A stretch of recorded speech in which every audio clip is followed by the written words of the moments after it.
Anybody familiar with Miss Peregrine's Home for Peculiar Children? So we're going to have to like sit and chat because we probably read all the same books, right? This one is so fun. I was so disappointed that the movie changed the love connection between the hero and the heroine. You know, they mix it up a little bit. But what's so great, again, an appreciation of the unique. Because remember the themes, where's my place in the world?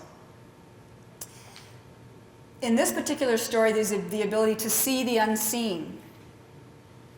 This is what hypnosis helps people to do, go into the unconscious, and we know more than we think we could ever know with our thinking mind. We can master the monsters.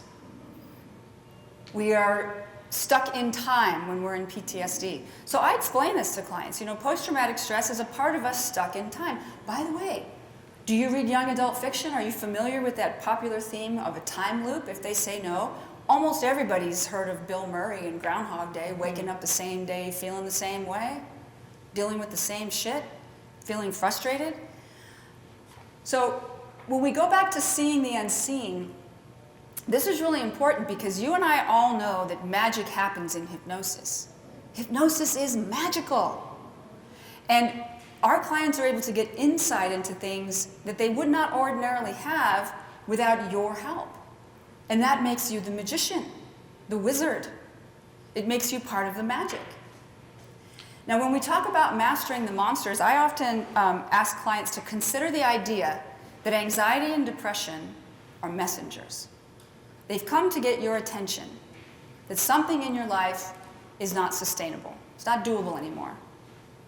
And maybe they came in the beginning as a whisper and then to a scream, right? How that goes. But if you could make friends with those messengers, what would they want you to know? Help them see the unseen. I had a guy once who came to me for claustrophobia in his 60s. And it had happened from real life experiences of being locked in a closet when he was a child. And then here he is in his 60s and he's looking at some commercial property and he goes into this storage thing and his partner thought it would be fun to close the door on him and hold it from the outside. I don't know what grown man thinks that that's a fun game to play, maybe somebody with a sick sense of humor. And the guy flipped out. He's like, I have not had this, and he needed to get on a plane and he couldn't do it. And so I said, you know what, let's just imagine that fear that you feel, the moment the door closes, let's make friends with that anxiety. What does it look like? It's big. How big? It's huge. What color? Green. Oh, that sounds like the Incredible Hulk. What do you think? Yeah, it's like the Incredible Hulk. Sucks the air out of the room. Of course you can't breathe. There's not enough room. He's taking up all the space. What does the Incredible Hulk want you to know? What's he been trying to get your attention to? The client dealt with that. Gave him some control. Now how does that messenger come to you? Because that anxiety is legitimate, right? We need anxiety. It's there to bring our attention to a legitimate worry, concern, or threat. But it can get exaggerated. So how do you want your messenger to come to you in the future, to get your attention that there's something you may need to be noticing more? He says, well, I'm going to make it a rabbit. And this told me a lot about him because he was really sweet. What kind of rabbit? Just a little cottontail like the one you see here on the trails. Where's it going to sit? On my shoulder. How's it going to get your attention? Oh, just little whiskers. So isn't that different, right? Make friends with the monsters. Stuck in time, again, this idea of a time loop. This is inner child work 101, because very often so many things start in those first, 1 to 5 years. I do a lot of work with sexual trauma for both males and females and non-binary people. A lot of sexual trauma. And when they are tuned in and dialed into the idea that a part of them is still stuck in that experience, and that's the part of them still trying to navigate the coworker, the colleague, walking around the streets of town, they just feel so relieved. Let's go back in that time loop and rescue them. And that's the theme of Miss Peregrine's Home for Peculiar Children. The hero here, he is able to travel through these time loops. He has this special ability that allows him to travel through the time loops. Now, what I love about it is that we can learn to control the monster and befriend it. In this series, these are the monsters. And what they do is they go after these peculiar children who live in time loops, And their reason for going after them is because they put their head over them and they suck their souls out of them. They basically just eat their life force. And so these children are stuck in this time loops. They can't leave it, because if they do, the monsters are coming. You guys are already seeing all the metaphors. I can see it in your faces how this works. Well, Jacob here, he comes from this generation of people who can hunt these monsters. They're the only ones who can see them. The children can't see them. So if they leave the time loop, they're eaten. But Jacob can not only see them, but he can hunt them. And he's scared of them too, especially in the beginning, because they look pretty freaky. But he finds out in one part of the book that he's confronted with one without his gun. What does he do? He just says, you know what, fuck this. And he stands up to it. He says, if you're going to eat me, eat me. And then the monster doesn't know what to do. He stood up to it. And then he realized the more angry he got at the monster started to submit and go into the corner. And then he could control it. And he could control it with his mind. He wouldn't even have to talk to it. Isn't that a good metaphor? And so, at one point in the series, he has one kind of as a pet. It's his helper. And it ends up becoming a resource that helps him to resolve a really big issue in the book. I'm not going to spoil it for you because now you want to read it. But yeah. So we can ask our clients, what peculiar ability do you have? I know I have some. Dream one up. If you don't think you have one, it can be anything. So again, this is a really popular way, a really effective way to help people deal with post-traumatic stress. It doesn't matter if they are a veteran. It doesn't matter if they've experienced sexual trauma. It doesn't matter if it was childhood trauma. It doesn't matter if it happened last week or last decade. It becomes a way for us to remove them from the associative state. How many of you, with your clients, teach them how to love themselves, to find themselves, to remember who they are? Yeah. You're the good ones. We're all doing it, but some of us do it a little bit more pointedly than others. And you know, we spend our whole lives running away from ourselves, don't we? Running away from the way we look, from the way we feel, from our hopes, dreams, and desires. And we spend our whole lives running away from ourselves, looking for that place that feels like home, that feels welcoming and warm and loving and nurturing. And if you're fortunate to meet a hypnotist, I know I was, if you're fortunate to meet a hypnotist, you find that this comes full circle, and you realize that home has always been inside here. And this is the warmest, most loving home you're ever going to find, where you're never going to be judged or criticized or neglected. And so what's great about that theme of love, of self-love, is that Harry Potter, he was the boy who lived. He survived Voldemort's death curse and lived. And so this overall message that love heals, that love is powerful, that love is all we need. I mean, it's been a theme throughout all kinds of culture, pop culture and music, but it really is powerful. And I think that this is so special for the people, for the millennials and Gen Zs who've been raised on this. Let's remind them of this. Now, each of you have your wand, and we're going to be doing some playing later if you want. And I do hope that you do.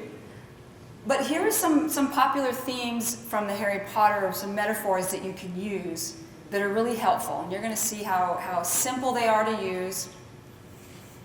And there's the wand and the pensieve. Did I ask already if you're all familiar with Harry Potter or not? I think most people are, right? Yeah, but you get the general idea.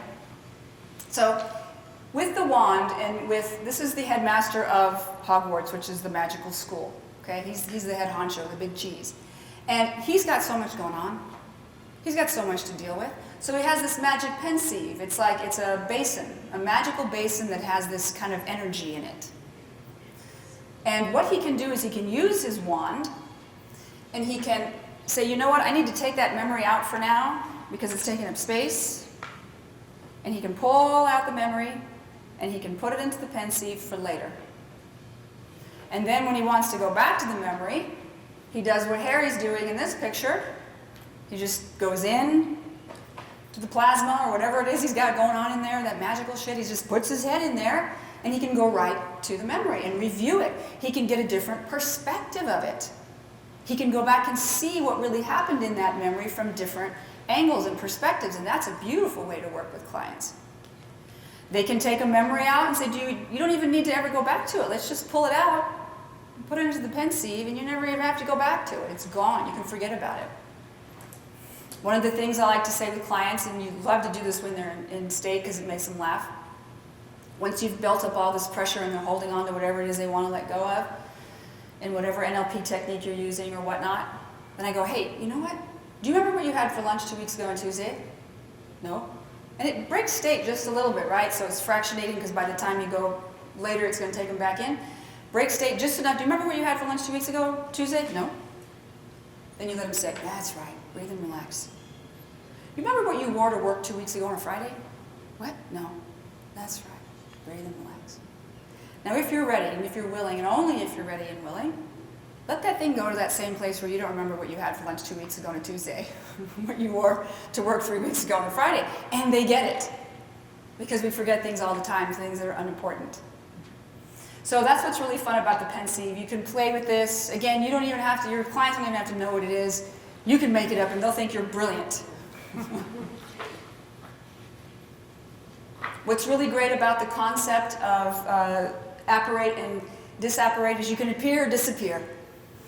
It's as simple as that. You can decide to step into a scene and then just disappear from it, or you can use this in a way that's very creative and unique to you. Ask your clients how they want to use it. If you could appear or disappear at will, what would this mean to you? How would you use it? Is this going to be your peculiar skill, your ability that you're going to cultivate and learn?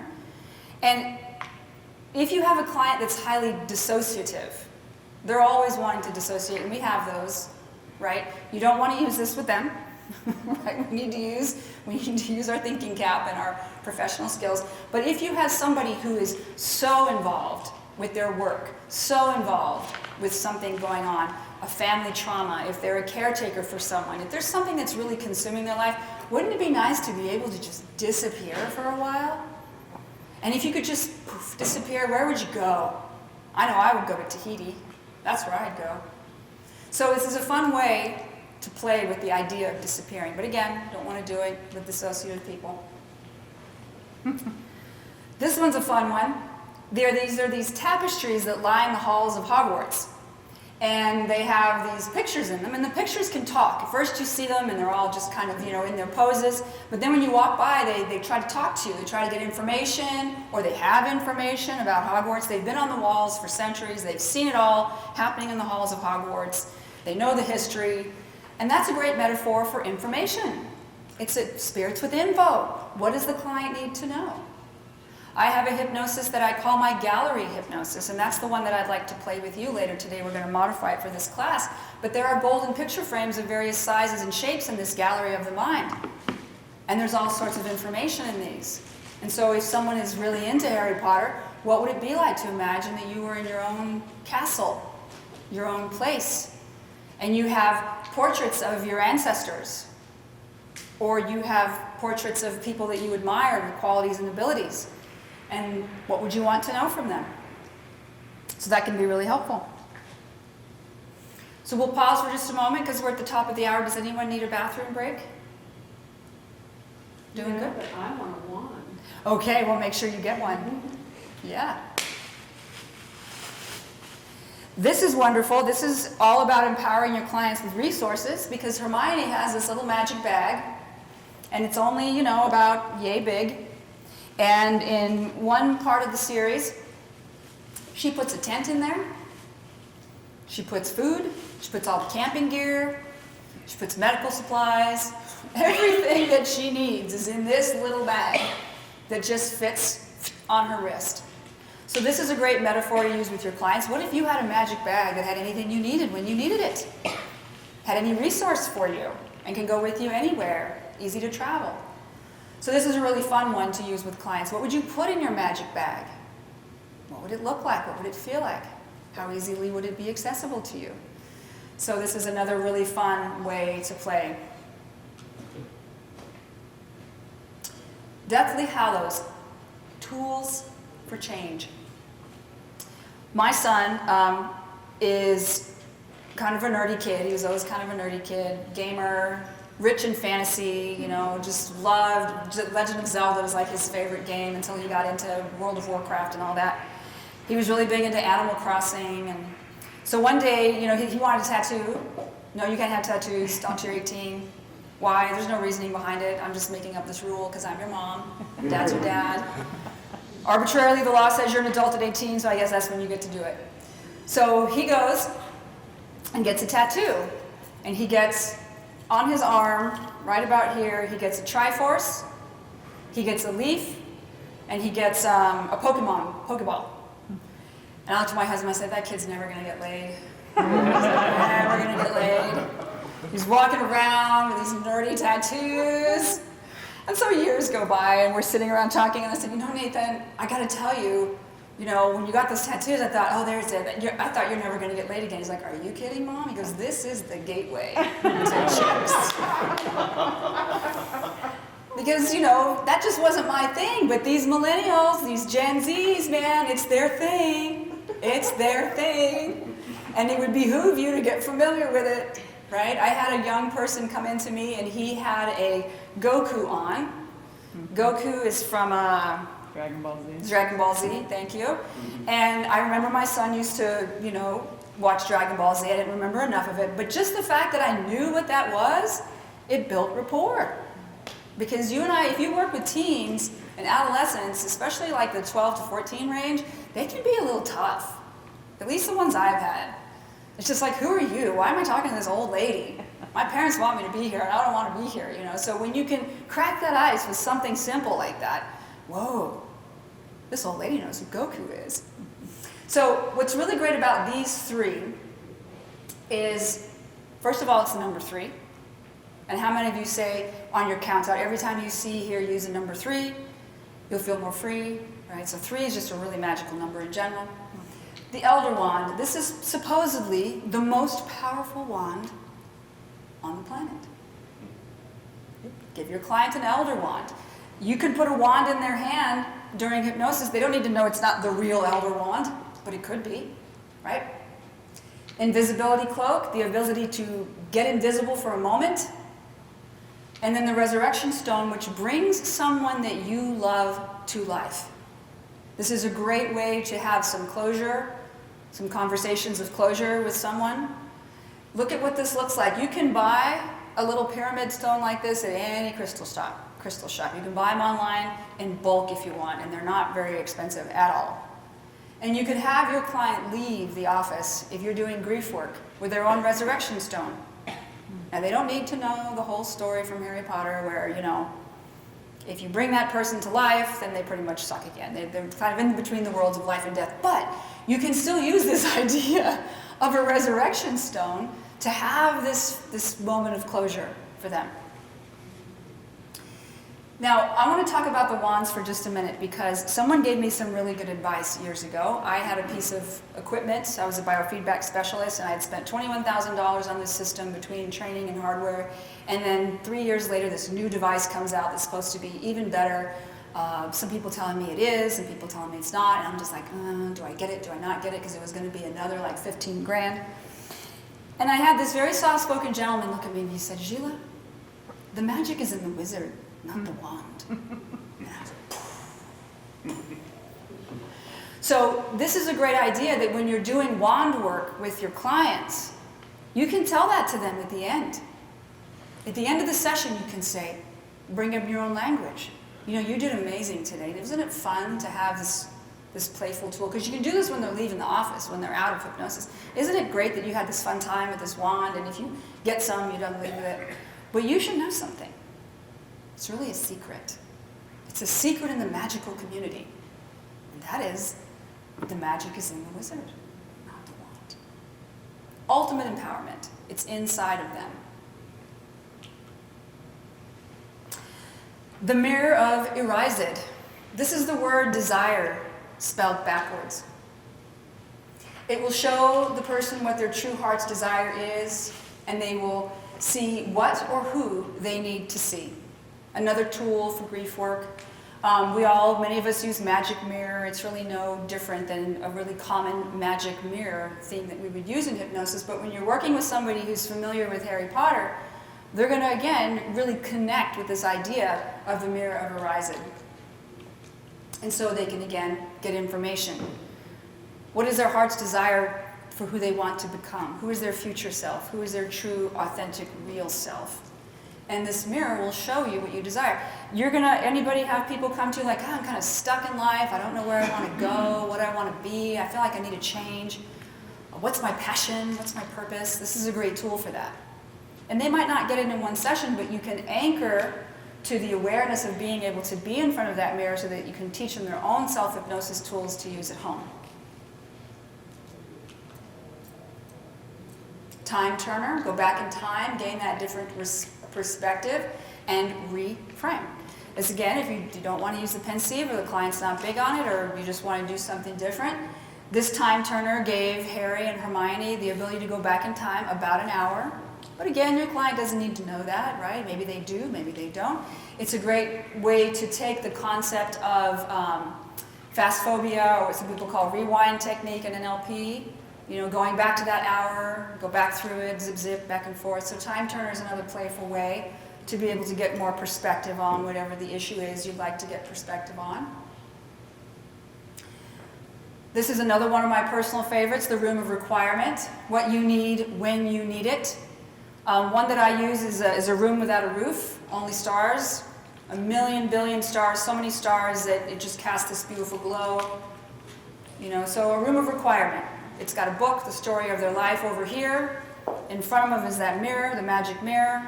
On this side is a big armoire. Anything you could need is in there. But in this room of requirement that no one enters without your permission, nothing happens without your direction, you have every resource you need. And it's a great way for people to connect with shame, blame, guilt, fear that they've picked up from other people and give that shit back to those people. Take back their light, take back their power, do whatever they're going to do. Lots of different ways to do it. But the millennials will pick up on this, and the Gen Zs, because they remember in the storyline that you stood before this door, and whatever you needed as soon as you went through the door, it was there for you. And in one scene in the movie, there's just full of crazy shit. Really cool stuff in there. It's where they find one of the Horcruxes, right? This is a really great tool for change. When we think of the Dementors from Harry Potter, they were these creepy looking beings that would get close to you, and even when they weren't super close, even when you just knew they were getting close, you start to feel sad. And the closer they got, the sadder you got. And what they would do is they would get right in your face and suck the soul and life out of you. And so when we're dealing with people who have depression, clinical depression, if you're working as a co-therapist with a psychiatrist or a talk therapist and they send you someone that goes, this person's just, they're not pushing through the depression. What a great metaphor that Dementor was perhaps their tormentor. Perhaps that Dementor was something else. But it's a really great way when you're working with someone in this age range, what is sucking the soul, the life out of you? Is it that old belief? Is it that old trauma? Is it that old dogma? Is it that old whatever? And there's a bit of magic to it. Because they can summon their patronus, or patronus. How do you say it? Patronus. Patronus, thank you. They can summon their patronus, and it conjures happiness and joy. It's the antidote. And it could give them, that client, that space that they need to breathe, to catch their breath, to come out from that cloud of doom and hopelessness and despair, and say, just for a moment, I'm just going to sit in my happy place. And we already create happy places with clients. But when they're familiar with this, what's great about the Patronus is that it's unique to you. It's such symbolism. Right? Each one of the characters in Harry Potter, when they say expecto patronum, boom, something different comes out for all of them, because that's their symbolic representation of happiness, joy, and protection. So some people like to use the magic bubble, the sphere of light. But the idea is that this is a very unique way to play with it that has some powerful symbolism. And it's going to give you insight, too, with your clients. Just like the 60-something-year-old guy who conjured a rabbit It tells me he's just, he's a really sweet guy. Playful too. Alohomora is a spell that you could cast to unlock anything, any door, any padlock, anything that was locked before you. This particular spell could unlock it. So sometimes we run up against clients who say, I just don't know. Well, how do you know that you don't know? Well, I just don't know. If you had to guess, I don't even know if I could guess. There is something locked behind that they can't access.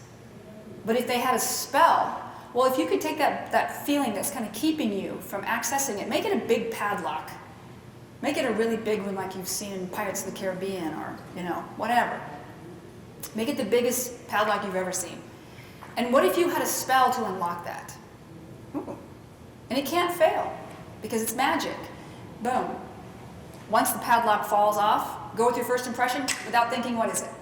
I don't know. Yes, you do. Even if you have to guess, because the guess is what's really coming through. Right? Even if they have to guess, they have to pull it from somewhere. That's the whole Rorschach thing, right? Look at this picture. Guess what? I don't know. Guess. You're still going to get the information. This is a really fun one, a really common one, the ridiculous curse. It transforms the frightening. And in this one, we have Ron. And Ron is just tormented by Professor Snape. And Professor Snape is yelling at him.